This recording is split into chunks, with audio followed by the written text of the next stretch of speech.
E se liga nos vídeos que eu te preparo pro Enem.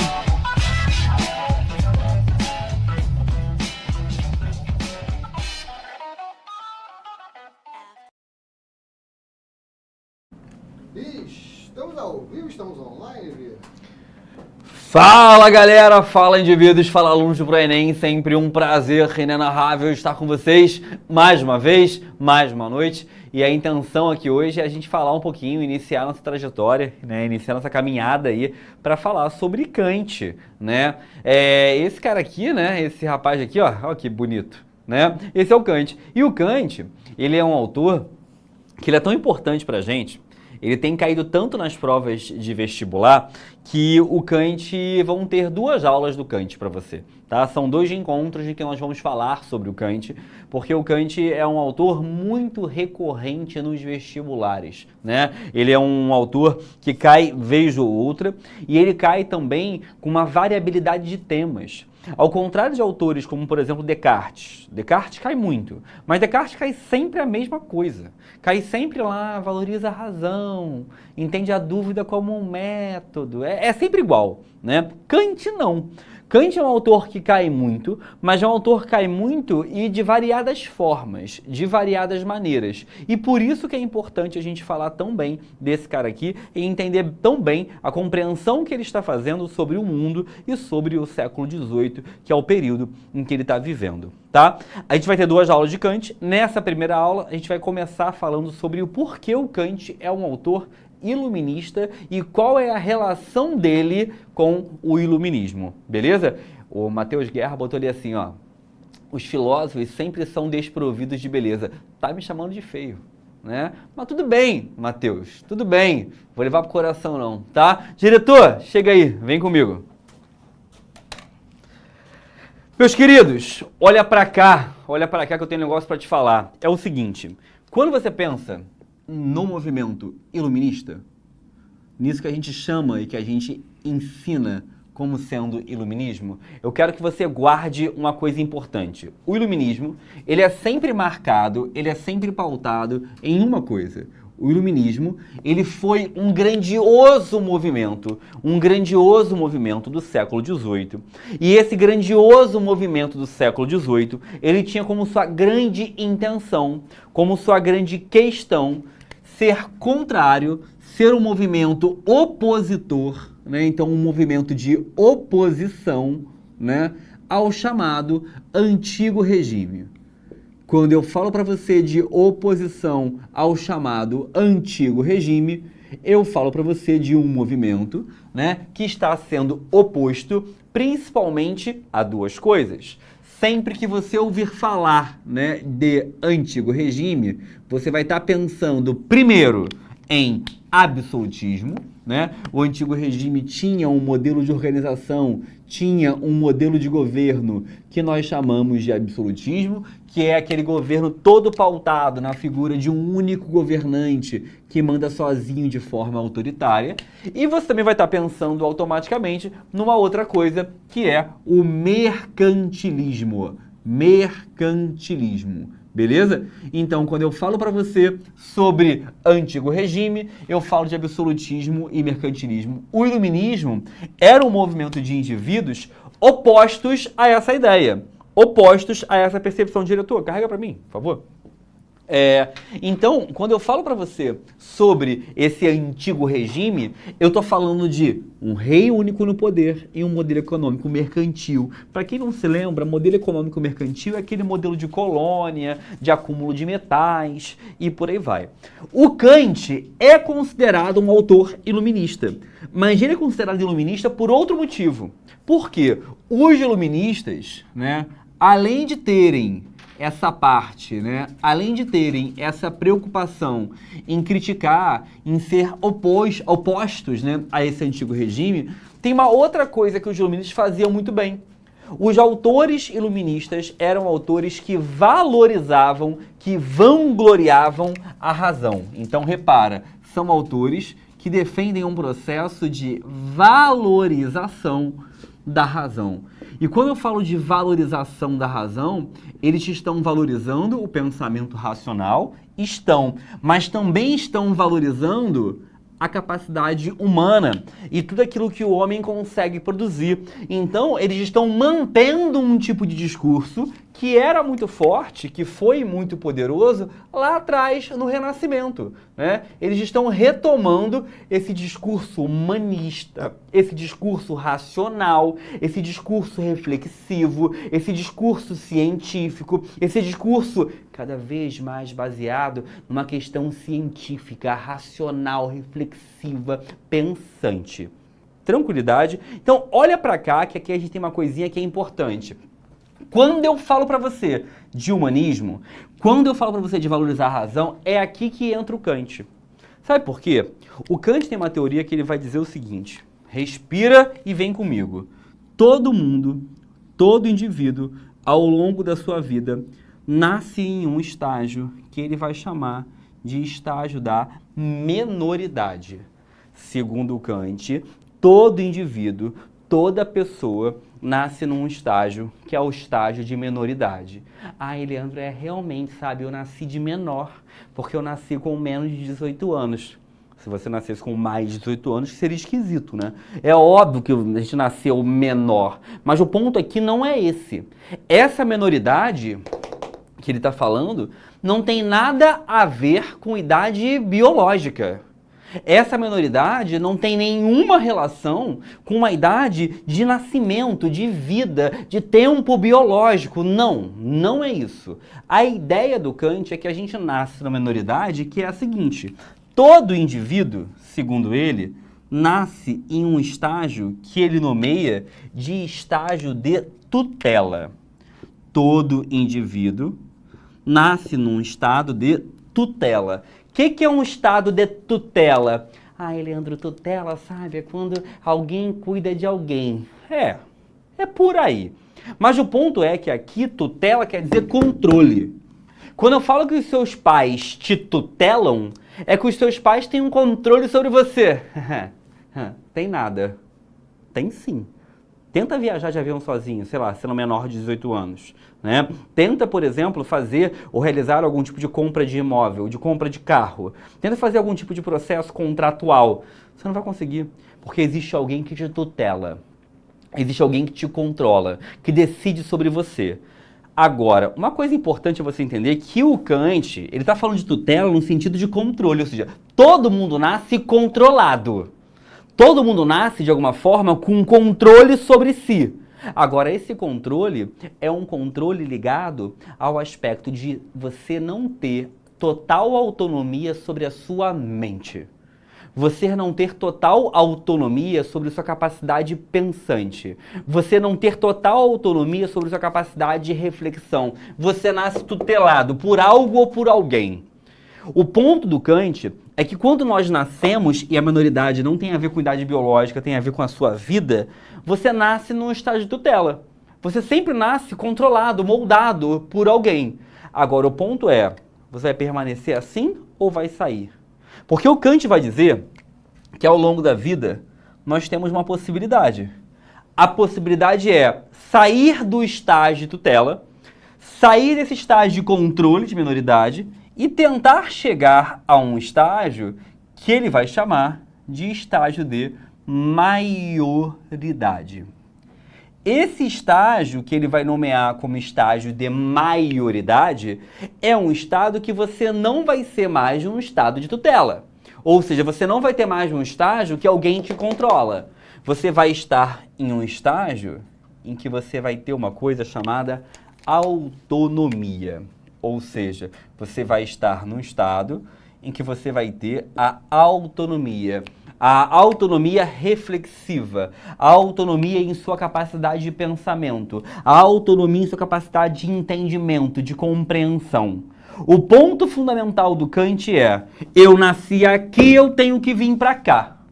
Eu nasci tutelado em menor idade e eu tenho que chegar à maioridade com autonomia. Leandro, então quer dizer que quando eu fizer 18 anos eu tenho que chegar à maioridade? Não, esquece idade, esquece idade. O nome menoridade e maioridade são conceitos que o Kant criou. São conceitos que ele foi elaborando. Não tem uma relação direta com a idade biológica que você possui ou que eu possuo e por aí vai. Sabe por quê? Para o Kant, Não é porque eu, Leandro, tenho 34 anos e teoricamente estou aqui que eu estou na maioridade. Porque para ele a maioridade não tem a ver com idade. Mais uma vez, a maioridade é uma condição mental. E essa condição mental pode aparecer ou pode desaparecer. Leandro, não entendi. Tô perdido. Vem pra cá. Você quando nasceu, você não consegue pensar as coisas por si só. Você quando nasceu, você vai ter os seus pais pensando por você. Você vai ter talvez uma religião que você possua pensando por você. Você tem a mídia, os influenciadores, as pessoas ao seu redor entendendo por você, pensando por você. Você tem muitas vezes um irmão ou alguém que vai tomar decisões de escolhas por você. E o fato é que você pode, obviamente, mudar assim, né? Você pode, de alguma maneira, modificar-se, mas pode ser que você fique para sempre sendo tutelado. Você pode ficar para sempre com o estágio de tutela. Então, o fato é, eu posso nascer e ficar assim pro resto da vida. Tem gente que nasce e morre aqui. Tem gente que nasce e morre aqui. Mas também pode ser que eu atinja, que eu consiga chegar, né, a esse estágio que a gente vai chamar e que a gente vai nomear de maioridade. Você tem perguntas. Vitor Pablo, professor, o Papa seria hoje um absolutista por ser o único mediador político do Vaticano? Meu Deus, mas por que apareceu uma pergunta de Papa na aula? Mas tudo bem, vou responder, né? O Papa não é um absolutista, porque ele não passa o poder de forma hereditária, por exemplo, tá? E está muito longe de o Vaticano ser um local que tem essa possibilidade de ser algum tipo de poder soberânico e por aí vai, tá? O Papa é um líder político ligado a uma liderança religiosa, tá bom? Sobe ali o chat, tinha uma pergunta ali no chat que eu perdi, né? Eu tinha visto uma pergunta no chat que eu perdi. Tem alguém perguntando quais são as minhas tatuagens, mas, até porque tem gente com maior síndrome de Peter Pan. Tá, não, deixa. É isso aí, diretor. Achei que era pergunta, mas não era não. Síndrome de Peter Pan quer dizer que a pessoa tem síndrome de sempre ser criança. É isso? De sempre ser jovem. Tem gente que realmente tem essa síndrome de Peter Pan. Aí, no caso. E sobre as tatuagens que vocês perguntaram, eu não sei quais tatuagens vocês conseguem ver, né? Mas aqui é uma tatuagem de uma cena de Star Wars. Star Wars, né? É o Luke saindo de casa. Aqui é o Maracanã. Maracanã, rubro-negro, obviamente. Aqui é um símbolo do Rorschach. Rorschach é um personagem dos quadrinhos da série Watchmen, né? E aqui é uma pirâmide grega, né? A Cariátide, que é uma pirâmide feminina grega, tá bom?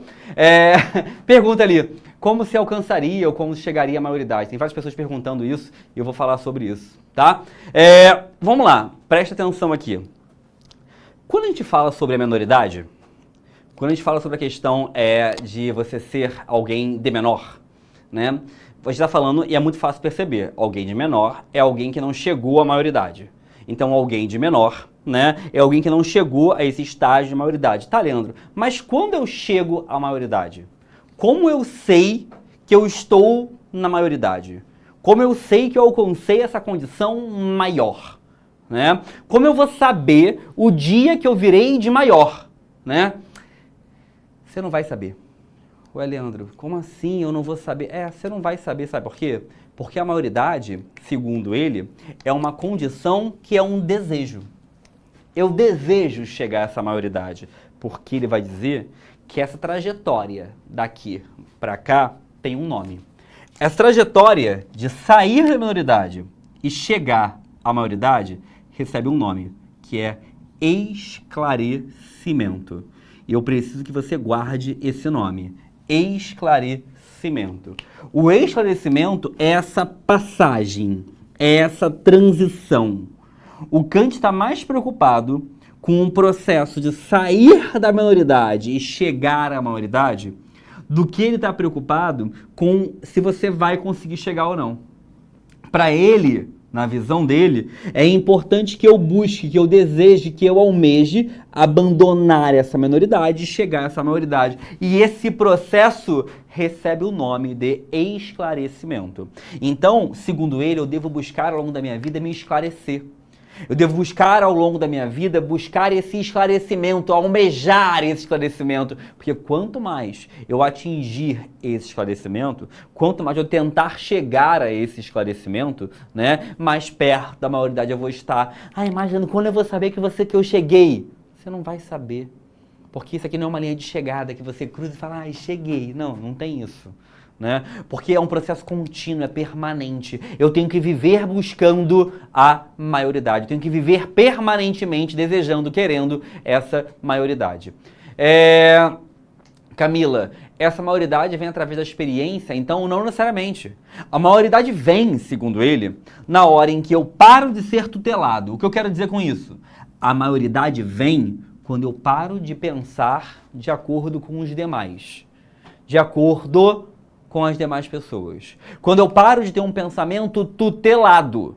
Quando eu paro de ter um pensamento que se baseia na mente alheia, na mente dos demais. Quando eu paro de ter um pensamento em que eu fique mais preocupado com os outros pensam, que os outros enxergam, como os outros veem, como os outros enxergam a política, a economia, a religião, a sociedade, do que eu mesmo. Para ele, eu devo buscar essa maioridade. Leandro, mas poxa, eu não vou alcançar. Não dá. Você sempre é tutelado, sempre tem alguém te influenciando. A gente sabe disso. Mas não é porque tem sempre alguém que eu não devo buscar não ter ninguém. É óbvio que quando eu leio um texto, eu leio 2, 3, 4, 5, 6, eu estou sendo menos tutelado do que quem não leu nenhum. Mas eu continuo sendo tutelado, porque afinal de contas tem influências ali. Mas eu estou buscando. A busca é o que importa. O que importa é o caminho. A chegada é um detalhe. Perguntas ali. Tem uma pergunta ali que... diretor, trava o chat e eu vou subindo aos poucos, que tem várias perguntas no chat aí. A Lana mandou assim, professor, nós também nascemos e morremos em estado de minoridade na sociedade, porque sofremos controle tanto social quanto constitucional. Alana, a gente nasce na minoridade. Agora, se vamos morrer na minoridade ou não, isso depende de cada um de nós. Não tem uma garantia que eu vá morrer nessa minoridade, tá? Outra pergunta do Matheus Guerra. Isso significa deixar de ter comportamento de manada? O comportamento de manada é um tipo de demonstração de você estar tutelado, controlado pela minoridade. Mas não é só isso, né? Porque, vou te dar um exemplo bem simples. Pensa, por exemplo, em um debate sobre... pensar um debate polêmico aí. Porte de arma. Gente, não começa a discutir isso no chat não, por favor. Tá? Porte de arma. E aí eu sou a favor, fulano é contra. É só um exemplo. Tá? E a gente discute e acabou. E aí eu começo a me influenciar por algum influencer que eu vi na TV. Eu começo a me influenciar por um político. Eu começo a me influenciar por um vídeo que eu vi. O ponto é que quanto mais eu estudar sobre, com fontes diferentes, com visões diferentes, com entendimentos diferentes, com pessoas que pensam com estudos diferentes, mais eu vou deixar de ser tutelado, mais próximo de uma autonomia eu vou estar. Leandro, dá para ser completamente autônomo? Não, não dá. Mas eu estou tentando, eu estou buscando. Agora, também não dá para eu achar que eu estou não sendo mais tutelado, estudando, ou lendo, ou observando, ou vendo uma fonte única, só um tipo de pensamento. Eu tenho que pensar pensamentos diferentes do meu, tá? Musa Nisei perguntou, Leandro, então o esclarecimento é uma busca quase infinita? Quase não. Ela é infinita. Esse esclarecimento é um desejo, uma vontade contínua. Eu nunca vou parar de ter. Ela é permanente. Eu nunca vou parar de querer alcançar esse esclarecimento, tá? John Fernandes. Então, se eu acredito no que o Kant falou, eu me afasto da maioridade, já que esse é um pensamento dele, não meu? John, veja bem, se você concorda com ele, ótimo. Agora que você busque outras referências de quem concordou, quem discordou, e aí você vai buscando a sua própria forma de pensar, o seu próprio modelo de entendimento. A verdade é que o Kant está mandando você fazer assim, ó, estuda para sempre. Estuda para sempre. Porque existem muitas pessoas que ouvem falar de um tema e automaticamente fecham a sua opinião, não modificam mais ela e começam a acreditar que aquela verdade é uma verdade absoluta e nunca mais alteram. Isso para o Kant é a definição de tutela. Do tipo, eu sou a favor, sabe, de que, sei lá, aumente a fronteira agrícola. Aí eu sou a favor. E passou-se 2 anos, mudou tudo e a pessoa fala, eu sou a favor. Por quê? Porque eu sou. Mas por que você... porque eu vi um documentário, sabe, no History Channel. E aí eu continuei acreditando. Para com isso, tá? Diretor, bota lá pra baixo, pra ver se tem mais perguntas lá embaixo, porque acho que essas já ficaram antigas. Pode botar... Tá. Por enquanto não tem pergunta ali, deixa o chat rolar aí, que agora eu vou falar de outras coisas. Uma coisa importante a você entender aqui sobre essa questão do esclarecimento, né, é que a gente está falando, né, de um processo que não se esgota. Então, é um processo permanente, é um processo que vai sempre continuar acontecendo. Por que eu acho tão importante você entender esse conceito de esclarecimento, tá? Por que eu acho tão fundamental você ter clareza sobre esse conceito, tá? Clareza sobre o que é menoridade, o que é maioridade, o que é o esclarecimento, o que é um estágio de tutela, o que é um estágio de autonomia. Porque isso aqui serve para muitos temas de redação, mas muitos temas de redação, tá? Muitos. Porque todo tema do Enem é um problema social brasileiro. Todo tema do Enem é algum problema social vigente em nosso país. E automaticamente todo tema do Enem é um problema social vigente em nosso país que deve ser solucionado. Grande parte dos problemas sociais vigentes em nosso país acontecem porque as pessoas estão em algum estágio de tutela. Logo, para solucionar, eu preciso atingir um estágio de maioridade. Entendeu? Ou seja, problemas sociais acontecem muitas vezes, não todos, mas grande parte, porque as pessoas estão em estágio de tutela, estão em estágio de menoridade, e existe uma busca, um desejo para você chegar a atingir um estágio de maioridade. Galera, tá vendo a aula? Coloca para mim no chat aí, temas de redação que vocês já fizeram ou vocês querem fazer. Eu vou pegar uns 2 ou 3 só, tá? Depois pode parar de mandar. Manda uns 3 ou 4 aí, 2 ou 3, que eu vou olhar ali. Por que eu tô falando isso para vocês? Porque essa transferência de um problema social para tentar solucionar esse problema social pode, em alguns casos, não são todos, pensar-se a partir de uma lógica de sair de uma menoridade e atingir uma maioridade.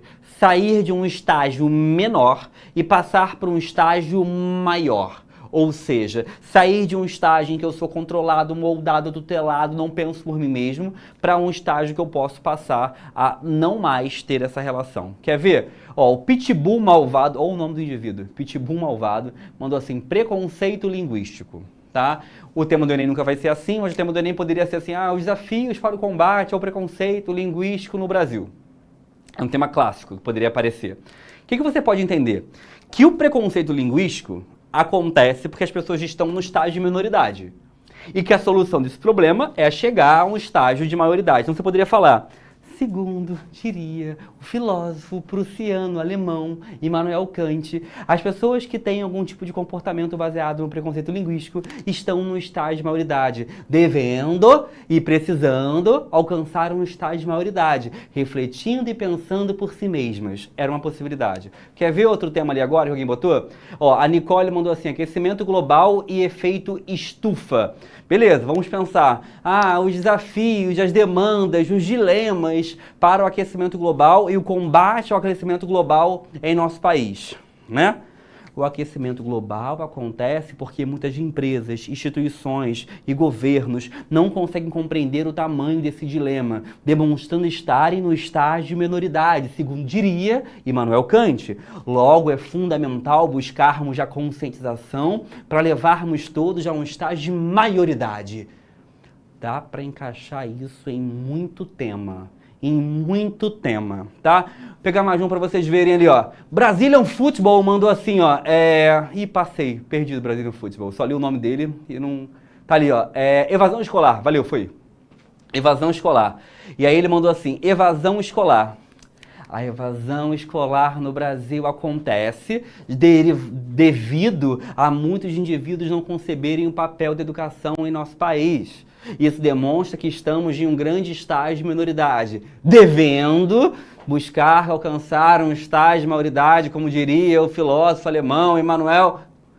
É isso aí, meu querido. Dá para colocar em muito tema, tá? Vocês colocaram ali um monte de tema, não dá para ler todos, né? Mas dá para colocar em um monte de tema, né? Eu faço a redação do Enem todo ano, né? Porque eu faço o Enem todo ano de humanas, para fazer o gabarito aqui do ProEnem, e aí eu sempre faço a redação. Cada ano eu boto um autor diferente, só para testar ali. Kant sempre funciona. Kant sempre dá bom. Kant sempre me dá uma nota alta. Tá bom? Tem pergunta aqui, deixa eu responder. João Gabriel Rosa perguntou, professor, em qual obra Kant aborda sobre essa teoria? João, é um texto, é um artigo do Kant, chamado O que é o esclarecimento? O que é o esclarecimento? Procura lá que você vai achar, tá? Tamila, professor, então quer dizer que a minoridade é parecida com o livro Admirável Mundo Novo, que ocorre um controle de massa? Não deixa de ser, né? O controle ele sempre gera para as pessoas um estágio de tutela, então poderia sim, tá, Tamila? Vamos lá, Samela mandou assim, professor, mas de qualquer forma não somos tutelados em dias de hoje? O senhor considera que chegar à maioridade é mais complicado? Samela, eu acho que chegar à maioridade é o de menos. E esse é o grande ponto que o Kant talvez esteja colocando para nós, né? Chegar à maioridade é um detalhe. O mais importante não é você chegar à maioridade, o mais importante é você pensar no processo de chegada a ela. O processo de esclarecimento é mais importante que a chegada por si só, tá? Outra pergunta é do Cláudio Henrique, que mandou assim, professor, então a maioridade seria a fase em que uma pessoa é capaz de realizar as suas ações sem dependência dos outros? Cláudio, as ações, mas também um processo reflexivo. Então não é somente a questão da ação prática, também um processo de reflexão. É eu conseguir tanto fazer o que eu quero fazer sem tutela, em autonomia, mas eu também conseguir refletir por mim mesmo, pensamento por mim mesmo, tá? Samela falou assim, professor, Diógenes de Sinope se enquadra na maioridade? Olha, Samela, não dá para saber, né? Não dá para saber. A gente não sabe se ele era tutelado, controlado, se ele era influenciado por alguém. Você provavelmente pensou isso, Samela, porque você pensou assim, ele fazia o que ele queria. Convenções sociais não moldavam ele, mas pode ser que ele tivesse influência de uma mulher, de um amigo, de um irmão, né? Então acaba que a gente não tem condições de afirmar, tá? Que ele estava na maioridade, né? Não seria tão forte assim, tão claro assim. Olha só, a gente vai falar de Kant, né, sobre mais 3 conceitos do Kant que são muito importantes. E assim, eu vou iniciar um conceito agora nessa aula, eu só vou terminar esse conceito no nosso próximo encontro sobre Kant, tá? Que é o seguinte, além dessa questão do iluminismo, além da questão ligada à minoridade, à maioridade, esclarecimento, o Kant tem mais uma preocupação interessante, que é a preocupação sobre a moral. Como assim sobre a moral? Kant é um autor que é um autor de filosofia moral. O que é filosofia moral? Kant quer entender as regras sociais. Kant quer entender o motivo que faz nós seguirmos regras sociais. E Kant quer entender quais são as regras sociais ideais. Ele quer entender o motivo que faz alguém cumprir regras, o motivo que faz existirem regras e o motivo que faz nós entendermos, compreendermos essas regras. O Kant, ele é considerado por todos nós um autor que a gente pode chamar de um autor universalista. O que quer dizer ser um autor universalista? Para o Kant, uma regra é certa, uma regra é moralmente certa por um motivo. Uma regra é moralmente certa pelo motivo de ser uma regra que pode ser seguida em qualquer espaço, em qualquer lugar. Por ser uma regra que pode ser seguida e pode ser praticada em qualquer ambiente, em qualquer condição. Uma regra é uma regra a ser aceita se ela for uma regra universal. Se ela for uma regra que a gente possa considerar que seja uma regra para todo e qualquer indivíduo em toda e qualquer circunstância. Um exemplo, não matar. Não matar é uma regra que eu posso seguir ela em qualquer ambiente, em qualquer sociedade, em qualquer agrupamento. Eu posso seguir essa regra em qualquer cultura.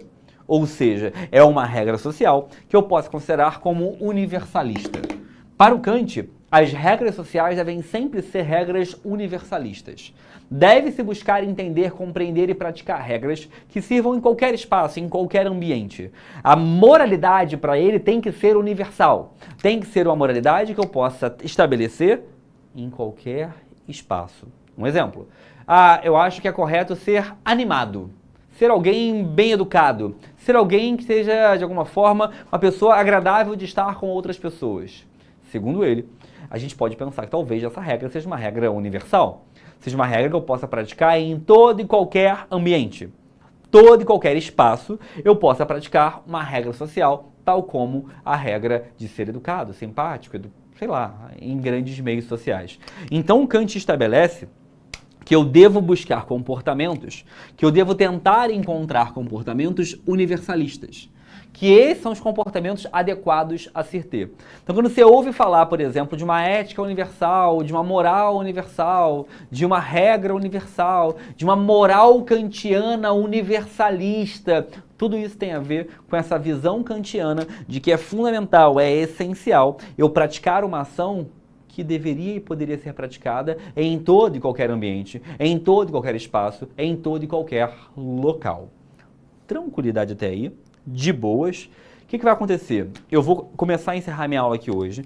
Na nossa próxima aula, nós vamos falar sobre imperativo categórico, nós vamos falar sobre imperativo hipotético, nós vamos falar sobre criticismo, tá? E a gente vai entender esse restante da teoria kantiana, tá? Como Kant, eu te falei, é um autor muito cobrado, é um autor muito recorrente, é um autor que aparece muito nas provas, acaba sendo um autor que a gente precisa falar com certa calma, né? Sem correr muito, sem afobar e falar muita coisa numa aula só, devido a ser um autor que aparece em muitas provas. Da aula de hoje, eu quero que você guarde, que você tire o seguinte, eu quero que você guarde o que é menoridade, o que é iluminismo, por que a menoridade é um estágio de tutela, por que a maioridade é um estágio de autonomia, o que é esclarecimento e qual é a importância, segundo Kant, de esclarecimento, e que você saiba o que é uma ética, uma moral, uma regra universalista, tá? Esse conjunto de regras que a gente possa considerar como sendo uma ética que eu possa praticar, que eu possa realizar em todo e qualquer espaço, em todo e qualquer ambiente. Eu vou responder mais duas perguntinhas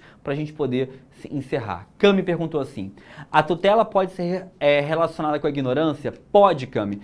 Uma coisinha para quem chegou agora aí, estava perdido ou quem não se ligou. O Kant, ele fala assim, ó, quem permanece a vida inteira na minoridade, permanece por preguiça e covardia. Para ele, quem permanece a vida inteira num estágio menor, permanece menor por preguiça e covardia. Então, se você vive uma vida inteira sendo tutelado, você vive uma vida inteira preguiçosa e covarde. Pergunta do Matheus.